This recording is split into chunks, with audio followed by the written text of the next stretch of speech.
Good morning, students. Let's start the today's class with our chapter Is matter around us pure? क्या हमारे आसपास जो matter present है यानी जो सॉलिड लिक्विड और गैसेस प्रेजेंट है तो वो प्योर फॉर्म में है या नहीं है। ओके, तो ये हमारा चैप्टर था। इसमें हम आज के टॉपिक से शुरुआत करते हैं जो है how can we obtain different gases from air.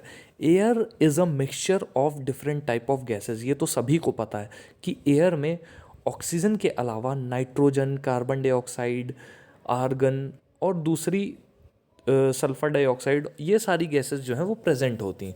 Okay, तो एयर में सबसे ज़्यादा क्वांटिटी में नाइट्रोजन प्रेजेंट होती है। नाइट्रोजन टेक्स रफली about 78% of the air. 78% nitrogen होती है एयर में, 21% होती है ऑक्सीजन और 1% में कार्बन डाइऑक्साइड, आर्गन, नाइट्रोजन तो 78% होती है, उसके अलावा 21% ऑक्सीजन होती है और जो बचा हुआ 1% है, क्योंकि 78 + 21 99% हो गया, और जो बचा हुआ 1% है 1%, उस 1% में argon, okay, neon, carbon dioxide, ये सारी गैसेस आ जाती हैं। ओके, तो कैसे हम इन गैसेस को अलग अलग करेंगे उस तरीके को हम आज पढ़ेंगे। ओके, तो आप जानते हैं कि एयर दिखने में तो होमोजीनस होती है, मतलब वो होती है होमोजीनस, हमको दिखती एक समान है, but it is a mixture of different types of gases. Okay, तो चलिए एक एक लाइन को मैं रीड करके समझाता हूँ कि इसमें क्या करेंगे हम। Air is a homogeneous mixture. Air एक होमोजीनस मिक्सचर है। होमोजीनस मिक्सचर रिकॉल करवा देता हूँ मैं आपको, जो देखने में एक समान लगे। जैसे आप पानी को देखते हैं तो पानी में भले ही हाइड्रोजन और ऑक्सीजन दोनों प्रेजेंट होता है, लेकिन पानी देखने में एक जैसा लगता है। आप नींबू पानी को देखते हैं, नींबू पानी भी चाहे आप 5 कप में डालें या 10 कप में डालें, वो उसका जो कंपोजिशन है, उसका जो लुक है, उसका जो टेक्सचर है, वो एक ही जैसा दिखता है। मिल्क मिल्क पूरा एक जैसा दिखता है। तो ये सारे होमोजीनस मिक्सचर होते हैं जो देखने में एक समान लगे। ओके, तो ये जो होमोजीनस मिक्सचर है एयर, तो ये अलग अलग गैसेस से मिल करके बनी है, ये मैं आपको बता चुका हूँ। तो इन गैसेस को अलग अलग करके ऑब्टेन करना, यानी इन गैसेस को निकालना उस मिक्सचर से, ये हमको करना है। ओके, तो फ्लो डायग्राम यहाँ पर दिया हुआ है जिसमें आपको दिख रहा होगा कि एयर दी हुई है। ओके, इस एयर को क्या किया जाता है, कंप्रेस किया जाता है। कंप्रेस मतलब प्रेशर लगाया जाता है। जैसे हम पंप, जो साइकिल में हवा भरने वाला पंप होता है, उस पर प्रेशर लगाते हैं तो हवा अंदर जाती है, उसी तरह इस एयर को भी प्रेशर लगाया जाता है और इसको ठंडा किया जाता है। प्रेशर को बढ़ाया जाता है, टेम्परेचर को कम किया जाता है। ओके, तो ये जो एयर है ये लिक्विफाई हो जाती है। लिक्विफाई मतलब लिक्विड फॉर्म में कन्वर्ट हो जाती है। ये गैशियस फॉर्म से लिक्विड फॉर्म में कन्वर्ट हो जाती है। ओके, अभी जो लिक्विड एयर है ये धीरे धीरे करके हम इस लिक्विड एयर को अलग कर सकते हैं।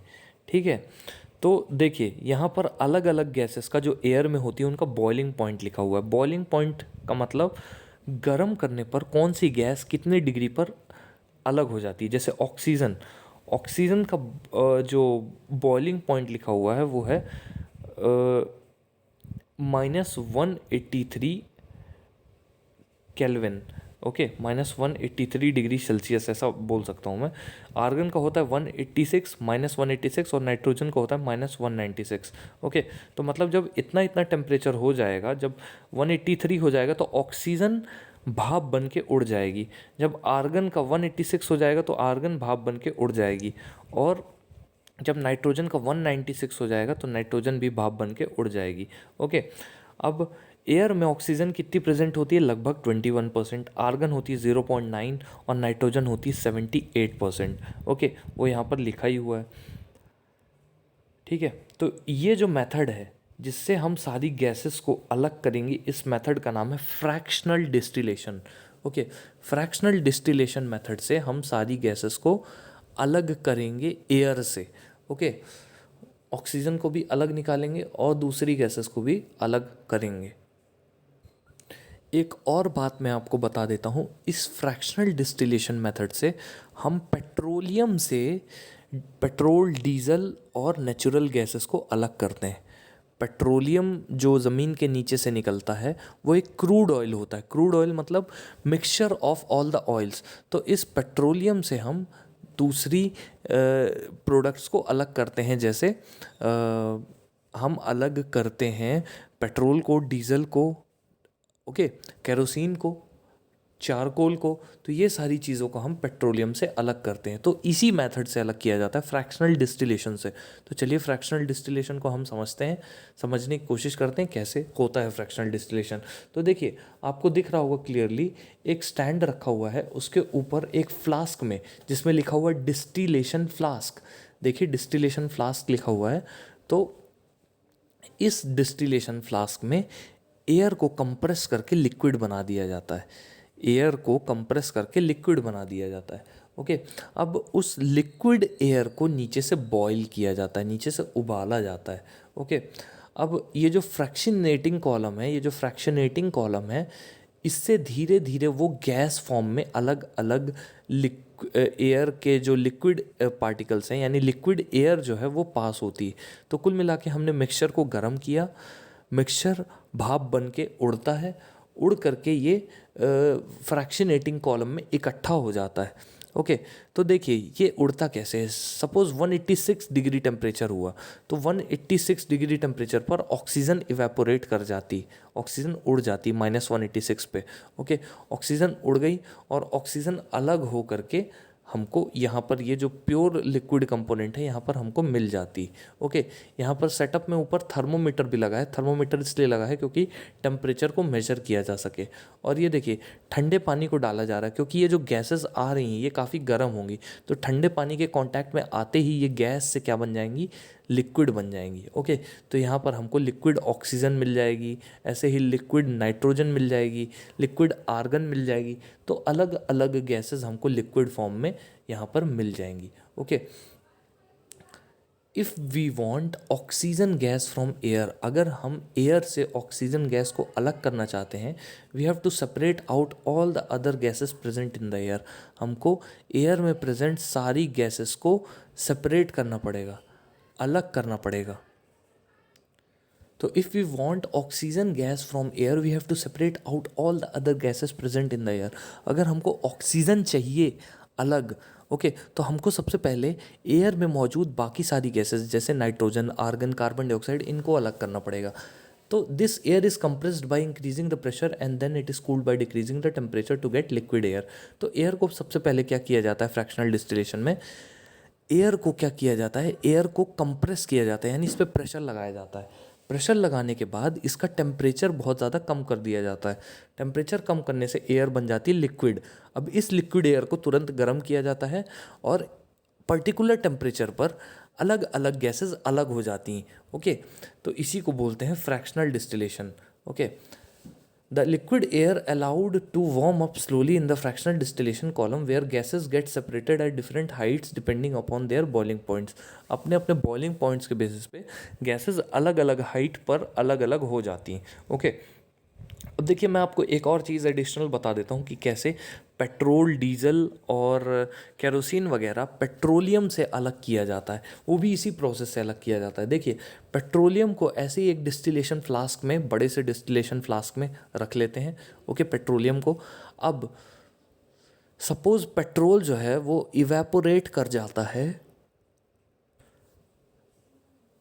सपोज पेट्रोल इवेपोरेट कर जाता है 80 डिग्री सेल्सियस पे, ओके। पेट्रोल जो है वो वेपर फॉर्म में चेंज हो जाता है 80 डिग्री सेल्सियस पे, ओके।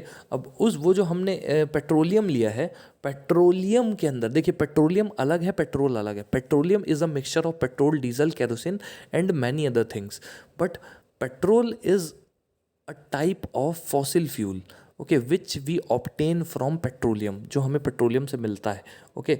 तो पेट्रोल, डीजल, इन सबको अलग करने के लिए फ्रैक्शनल डिस्टिलेशन का इस्तेमाल कैसे होता है वो मैं बता रहा हूँ।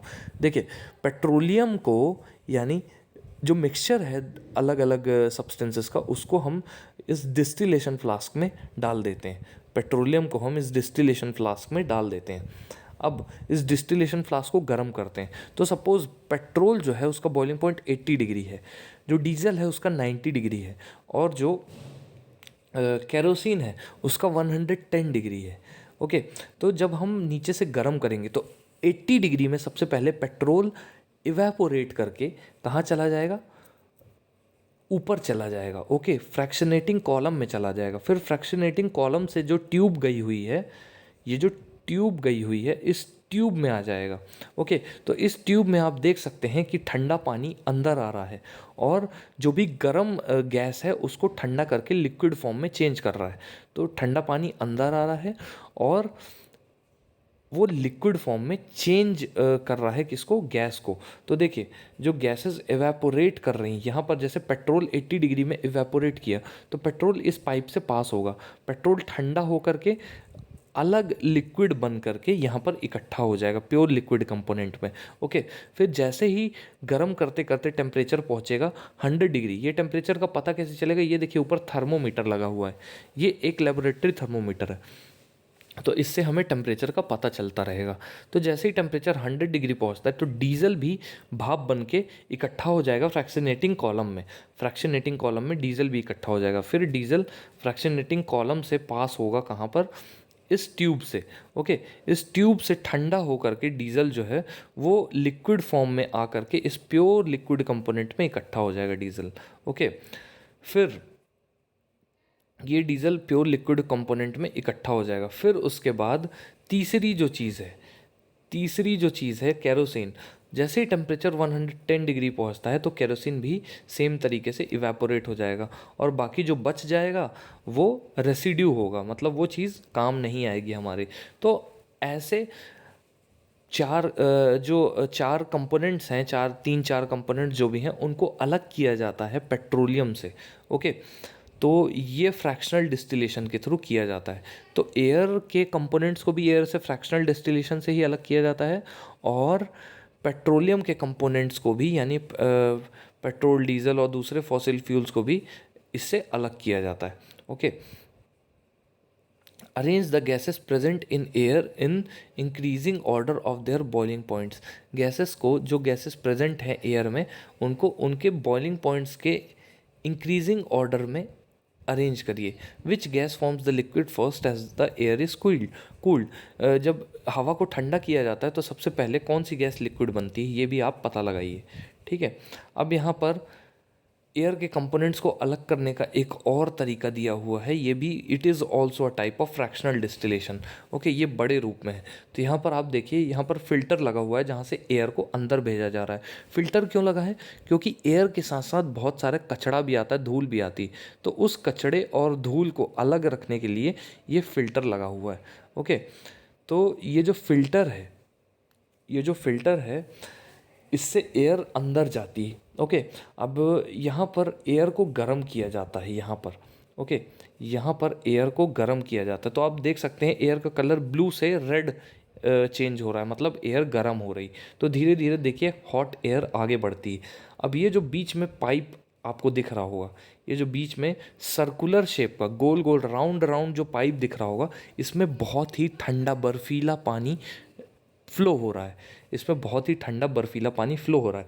तो गर्म हवा जो यहाँ पर प्रेशर से भेजी गई थी, तो वो गर्म हवा ठंडी हवा में कन्वर्ट हो जाती है। वो गर्म हवा किस में चेंज हो जाती है, ठंडी हवा में। वो गर्म हवा बन जाती है ठंडी हवा। ओके, तो ये ठंडी हवा धीरे से कंप्रेस होकर कहाँ जाती है, सेपरेटर में। ये ठंडी हवा कहाँ जाती है, सेपरेटर में। तो आप देखिएगा सबसे पहले कार्बन डाइऑक्साइड ड्राई आइस के फॉर्म में अलग कर ली जाती, कार्बन डाइऑक्साइड ड्राई आइस के फॉर्म में अलग कर ली जाती। ओके, इस सेपरेटर से कार्बन डाइऑक्साइड अलग कर ली जाती। फिर उसके बाद ये जो लिक्विड एयर है, ये लिक्विड एयर धीरे से, मतलब लिक्विड एयर मतलब एयर जो ठंडी होकर के पानी जैसी बन गई, तो धीरे से बहुत ही तेज़ी से एक्सपेंशन जेट से बहुत ही तेज़ी से एक, मतलब आप देख सकते हैं यहाँ पर ये एक जेट टाइप का बना हुआ है, क्योंकि नोज़ल का मुंह जो है वो काफ़ी पतला हो गया, तो हवा बहुत तेज़ी से बाहर आती। ओके, तो ये हवा जब बाहर आती है तो इससे नाइट्रोजन और आर्गन, ये दोनों गैस फ्रैक्शनल डिस्टिलेशन कॉलम से अलग कर ली जाती हैं, नाइट्रोजन गैस और आर्गन गैस, क्योंकि ये हवा लिक्विड फॉर्म में है और यहाँ पर इस लिक्विड हवा में ये प्रोसेस लग जाता है, फ्रैक्शनल डिस्टिलेशन, ये प्रोसेस लग जाता है। ओके, इस कंपार्टमेंट में, कौन से कंपार्टमेंट में, इस कंपार्टमेंट में। तो इस कंपार्टमेंट से हमको नाइट्रोजन और आर्गन पहले अलग मिल जाती हैं, उनको बाहर निकाल दिया जाता है और लिक्विड ऑक्सीजन हमें यहाँ पर मिल जाती है। तो ये एक फ्रैक्शनल डिस्टिलेशन कॉलम है बड़े पैमाने पे।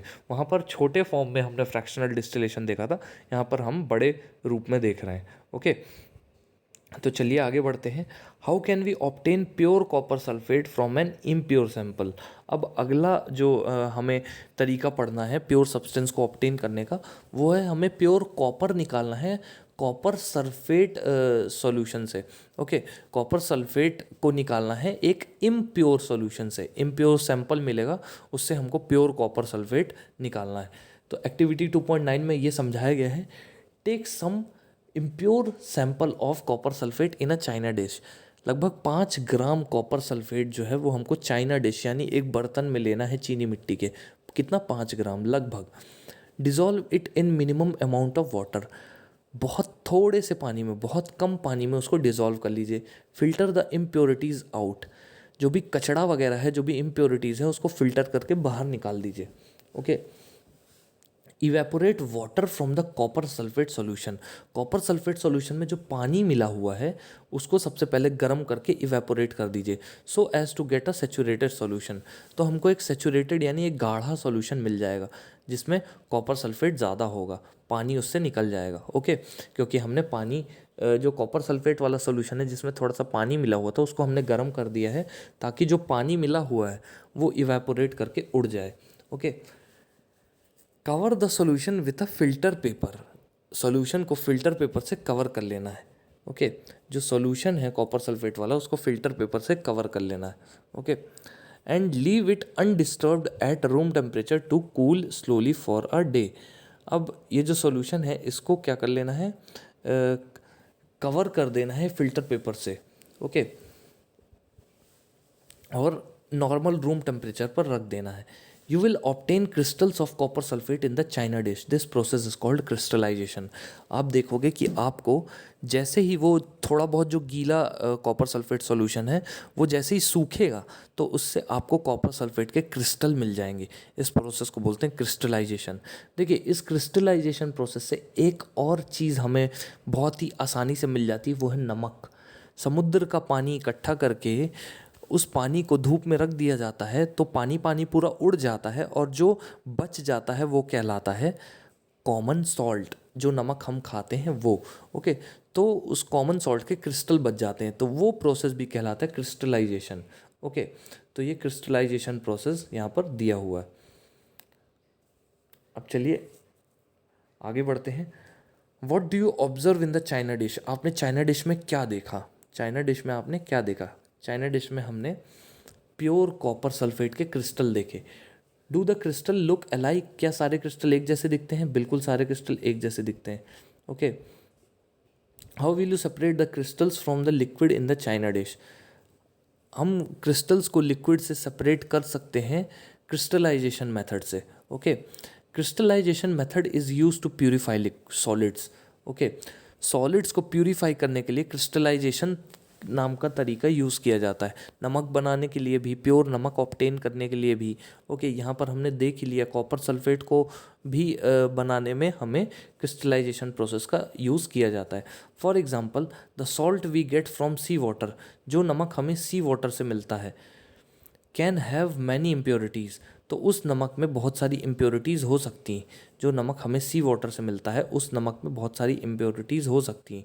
Okay, to remove these impurities, इन इम्प्योरिटीज़ को हटाने के लिए, इस जो नमक के साथ जो कचड़ा मिला हुआ है, जो इम्प्योरिटीज़ मिली हुई हैं, उनको हटाने के लिए क्रिस्टलाइजेशन प्रोसेस का यूज़ किया जाता है। ओके, तो जो कचड़ा है वो हट जाता है, प्योर नमक जो है वो उसके क्रिस्टल बन जाते हैं। Crystallization is a process that separate a pure solid in the form of its crystal from a solution. Crystallization ऐसा प्रोसेस है जिससे प्योर सॉलिड को क्रिस्टल्स के फॉर्म में अलग कर लिया जाता है। Crystallization technique is better than simple evaporation technique. Crystallization technique जो है वो सिंपल इवेपोरेशन टेक्निक से अच्छी है।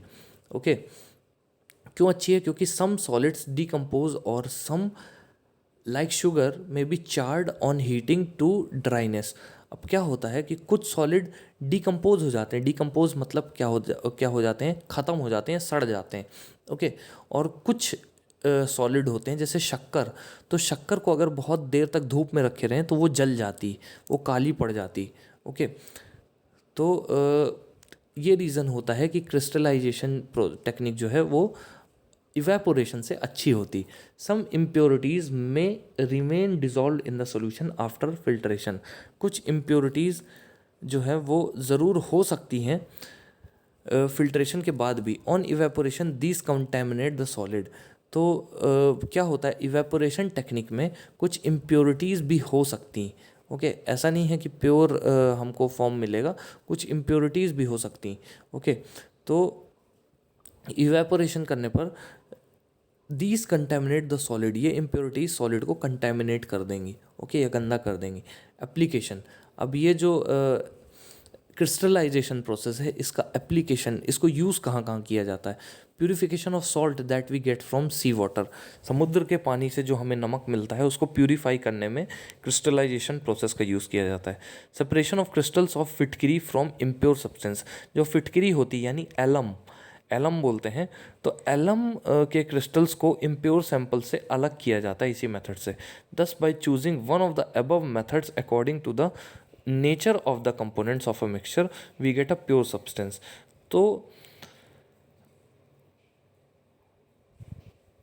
इनमें से कोई भी तरीका हम चूज़ कर लें तो हमें प्योर सब्सटेंस मिल जाता है। जैसे हमने ऊपर क्रिस्टलाइजेशन देखा, फ्रैक्शनल डिस्टिलेशन देखा, इवेपोरेशन देखा, तो ऐसे बहुत सारे तरीके हैं जिनसे हमें मिक्सचर से या हिट्रोजिनस मिक्सचर से हमें प्योर सब्सटेंस मिल सकता है। With advancement in technology many more methods of separation technique have been devised. Technology advance होने के साथ साथ बहुत सारे अच्छे अच्छे तरीके आ गए हैं जिससे सेपरेट किए जा सकते हैं जो प्योर सब्सटेंस होते हैं अपने मिक्सचर से।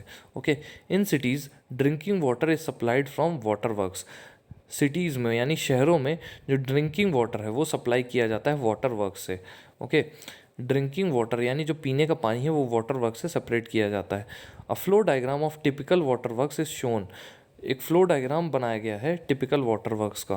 From this figure write down the process involve to get the supply of drinking water to your home. जो पीने का पानी हमारे घरों में आता है म्यूनिसिपल कॉरपोरेशन से या फिर वाटर जो डिपार्टमेंट होता है वहाँ से, तो वो कैसे उसका प्यूरिफिकेशन किया जाता है उसका डायग्राम यहाँ पर बना हुआ है।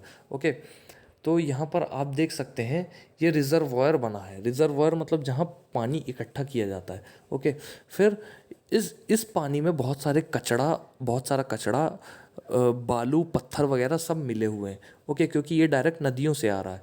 ओके, अब इस पानी को डाला जाता है सेडिमेंटेशन टैंक में।